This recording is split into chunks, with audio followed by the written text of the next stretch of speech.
Okay, so we just talked about spirituality in Whitman.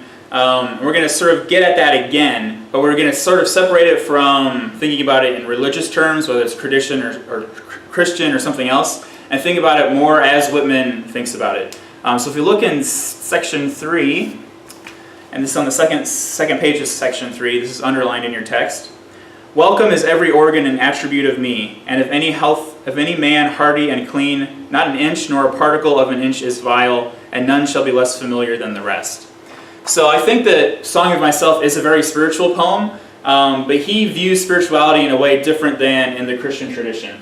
In the Christian tradition, which is basically what the country was founded on when people were coming over, the idea is that the self has to be selfless and has to serve some greater being, right? But in Whitman, he's suggesting that you serve yourself, right? And there's no part of this body that is vile. Welcome is every organ, and you can think about what organs he might be referring to.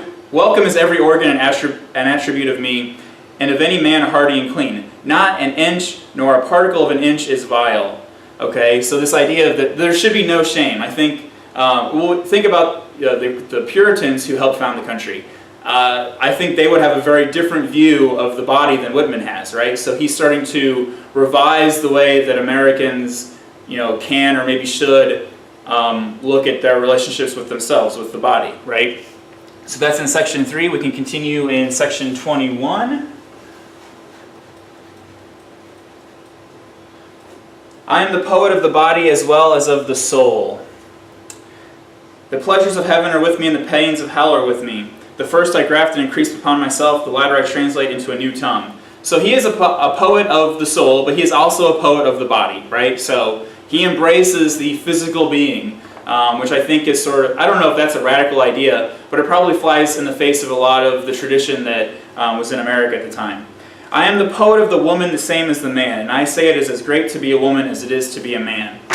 So again, that's probably a sentiment that we would all express today, but maybe it was radical, maybe it wasn't. But this, I think there's this idea of equality developing, right? That there's nothing to be ashamed of the body, that all bodies are the same, all bodies in a way are beautiful, there's nothing really vile about them.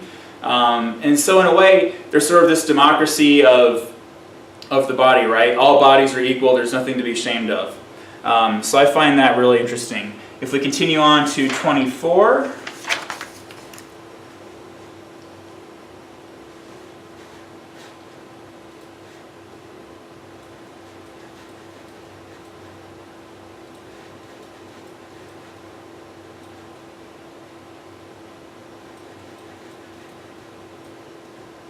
So this is the bottom of that page in section 24. I believe in the flesh and the appetites. Seeing, hearing, feeling are miracles, and each part and tag of me is a miracle.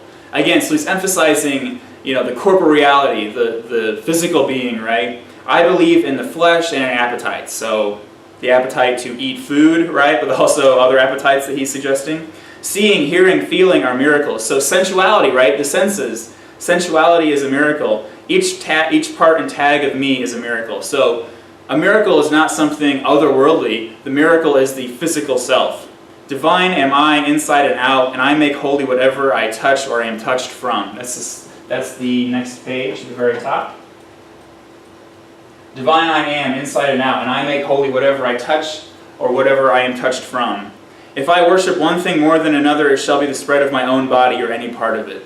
So he's worshiping, and I don't think, this isn't like I don't suggest this in an arrogant way, but he's worshiping himself, and not himself, but his self, right? The actual body. And he's worshiping his body, he's worshiping all bodies, right? And through the body, he's going to find his spirituality. So the more we think about it, if you sort of compare and contrast this with the prevailing traditions in America at the time, it's maybe you would consider it radical, right? It's certainly different than the Puritan tradition, which held sway through a lot of the early periods in the United States.